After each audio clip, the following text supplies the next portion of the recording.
పిల్లలతో వచ్చారు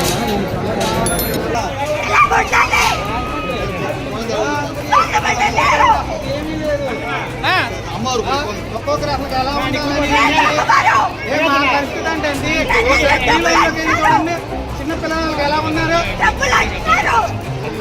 తిరుపతి మెయింటెనెన్స్ చేయట్లేదా? తిరుపతి మెయింటైన్ చేయట్లేదా? తప్పుగా మెయింటైన్ చేస్తున్నారా?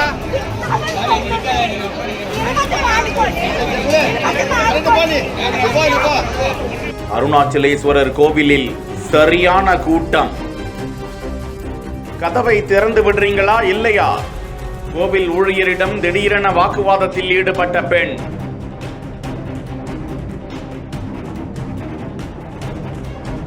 உலக பிரசித்தி பெற்ற திருவண்ணாமலை அருணாச்சலேஸ்வரர் கோவிலில் நீண்ட நேரம் வரிசையில் சுவாமி தரிசனம் செய்வதற்காக ஏராளமான பக்தர்கள் காத்திருந்தனர். அதில் ஆந்திர மாநில பக்தர் ஒருவரின் குழந்தை கூட்ட நெருக்கடியில் திக்கி திணறி கதறி அழத் தொடங்கியது. இதனால் தன்னை வெளியேற அனுமதிக்குமாறும் கதவை திறந்துவிட வலியுறுத்தியும் அந்த பெண் கோவில் ஊழியரிடம் கடுமையாக வாக்குவாதத்தில் ஈடுபட்டார். அதன் பின்பு கோவில் ஊழியர் திறந்து விட்டதால் சலசலப்பு அடங்கியது.